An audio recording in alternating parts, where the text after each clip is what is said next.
They definitely. Oh, did you watch the Game of Thrones? Listen, that question, did you watch the Game of Thrones, is never gonna be as great as, are you watching the Game of Thrones? Why? Because are you watching the Game of Thrones is a question we used to ask while the show was still going on. Now that it's over, we tend to ask more, did you watch the Game of Thrones? And the question, did you watch the Game of Thrones, is never going to be asked with the same level of excitement and curiosity as, are you watching the Game of Thrones?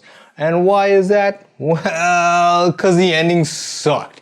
It was so terrible that I'm sure many people might not even want to click this video because the excitement for the show tanked at the end. It was terrible. And I think it's important to talk about why that ending is so terrible to kind of help us move forward as a community. But I'm not going to do that in this episode. Really, I just want to talk about what I learned from the Game of Thrones. You see, there were a lot of things to learn from the Game of Thrones, the TV show that is based on the novels A Song of Ice and Fire by George R.R. Martin. And there are a lot of lessons to learn, some of which I think a lot of us picked up on pretty quickly, namely that everyone you love dies. In fact, in this show, if you love them, they're more likely to die. Oh, he's so honorable, he's gonna die. Oh, she's so pretty, she's gonna die. Oh my god, he just saved her in the last second, well, he's gonna die. Also, she dies anyway. And her brother, and her husband. Oh, that old lady's so sweet, she's saving that little innocent kitten. Guess what? She's dead. And the kitten? Double dead. Especially the kitten. Don't worry about that kitten though, it'll come back to life about 7 more times. So that's a kind of lesson I think a lot of us already learned. But there is another lesson here which I think a lot of people seem to forget about for some reason, even though it's explicitly spoken about a number of times. You see, in season 1, one of the major events is that King Robert dies. Now, when a king dies, usually a coronation happens for the next heir in line, and King Robert has 2 sons. But if it's his sons, it will be Joffrey, and Joffrey is hated, everyone hates him. But even if we didn't like him, then we would have Tommen would be king. But what if those kids aren't actually his kids? Well, Robert had relations with so many women, there's gotta be a kid that he has somewhere out there. Enter Gendry! Wait a minute, having kids out of wedlock with random people, you can't have an heir like that. Well, it's okay, Robert has a brother, Stannis. Stannis could be king. But nobody likes Stannis, he's a lobster. Well, don't worry then, Robert has a younger brother, Renly. Yeah, Renly could be king. Wait, none of that stuff matters because the Baratheons actually took the throne from the Targaryens, and the Targaryens had it for 400 years. Robert only got it because the Mad King was murdered. And the Mad King had kids. What about his kids? Well, the eldest son, Rhaegar, is dead. So what about the next son, Viserys? Oh no, he's dead. Well, then it's gotta be Daenerys, right? Because Daenerys and right, she's a Targaryen. We gotta take the throne back because the throne belongs to the Targaryens. But wait a minute, what if Rhaegar, the eldest son that is now dead, actually had a legitimate son in a real wedding that isn't murdered yet? A secret child. None of that stuff matters. There's no real right to rule. There's no right claim to rule. One of the great things of listening to the story of the Game of Thrones is seeing how through different people's perspectives, everybody has their own seemingly legitimate claim to the throne. Everyone thinks they're completely justified in their own claim to the throne. So that's one of the great things that we get from the Game of Thrones. When it comes to ruling people, there's no such thing as rightful rule, and only certain characters in the show seem to really understand the real right to rule is power, whether it's Cersei or Littlefinger. Now, I don't really like either of these 2 characters. I don't think in the end Cersei should rule, but at least Cersei knew that it's power that makes the rule. It's the powerful that rule. Like, why would I think the Baratheons would have some kind of less rightful claim to the ruleship than the Targaryens? Just because the Targaryens were there first? Well, the Targaryens weren't there first. For those of you in the know, before the Targaryens were the Andals, and before the Andals there was the Night King, before the Night King were the First Men, before that there was the Children of the Forest and the Giants. Listen, everybody took it from somebody else. Think about it. Nobody's actually gonna come in and start ruling another people and have those previous people be like, yeah, they should have the right to rule us. No, pretty much every single time there's a ruler, it comes in through power. And even if somebody were really insistent on the Targaryens because they ruled for 400 years, so what? Even in those 400 years, there was a lot of infighting for who gets to be the ruler. Dance of Dragons, Blackfire Rebellion, Greens versus the Blacks. Those in the know what I'm talking about. Now, it's fair to say I might be relying on a lot more information in the books than in the TV shows.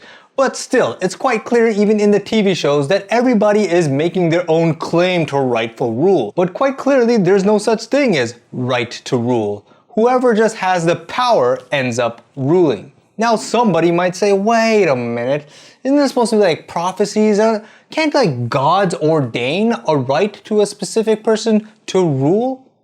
Are you even watching the Game of Thrones? The gods themselves are quarreling with each other. Different peoples have different gods, and those gods are being differently interpreted even among those people. Heck, the Red Priestess herself isn't even necessarily interpreting correctly all the time what her red god is messaging to her. So there is no objective claim to who gets to rule a people. There is no right to rule a people. The lesson here, the claim to rule a people, is always a matter of power, never a matter of justice.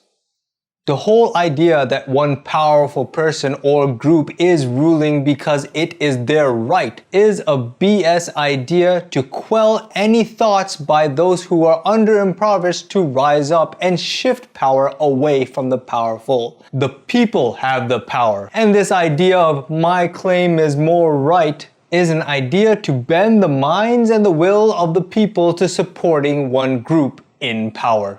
There is no real right. No one has a real right to rule. There is no such thing as the right to rule a people. Special families, special bloodlines, special prophecies, none of this stuff matter. The powerful can make special families. The powerful can make certain special bloodlines. The powerful can create new religions, write new holy books. The powerful can force the prophets to say new prophecies for themselves to keep power. And I think this is an important thing to remember that a lot of people forget. Because by the end of the show, a lot of people were still really concerned with, oh, power's gotta somehow return to the Targaryens, like the Targaryens are somehow more rightful rulers just because they managed to keep that power for 400 years. Nah, nobody has the right. If the Targaryens lose the power to keep the rule, then they are no longer going to be in power. Someone else who has gained power to rule is going to then rule. No one had a right in the beginning, and no one had a right in the end. Ultimately, ideas about constitutions and checks and balances mean nothing if there are not people behind them believing such things have value. Whether it's money or laws, ultimately the people decide, and the idea of rightful rulership is a BS idea meant to control the people and prevent dissent. Whoever is governing should deserve it. They should earn it, and they should earn it every single time they run or at every single opportunity. They should earn it at every single decision they make if they are going to be governing you. Whoa, I got social political there. That's not what this channel's for. Still think it's important to think about. Sorry about that. Now, to be clear, this isn't really a lesson that I learned from the Game of Thrones first. It's just a lesson I learned that is in the Game of Thrones. I kind of knew this before the Game of Thrones. I knew this from a lot of life lessons. By the way, I'm not any sort of expert in the Game of Thrones.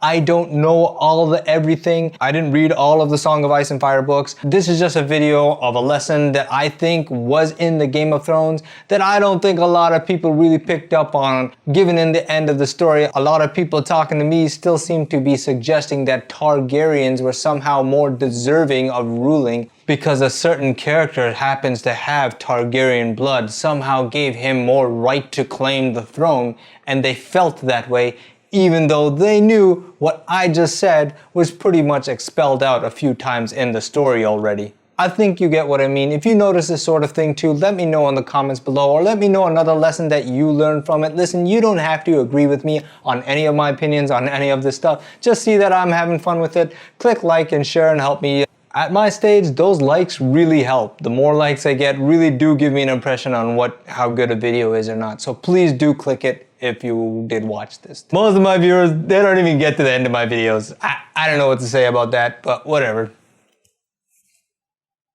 I just want peace and victory. Oh, if you could please subscribe too, because I am gonna upload that next video talking about why I think the ending was so hurtful to us, and we can then deal with the ending to move on as a people. So subscribe and watch that video, or click here because I'll put it here, maybe. No, probably not. I'll put it in the end card. You'll notice the end card when you see it because it comes out, it just goes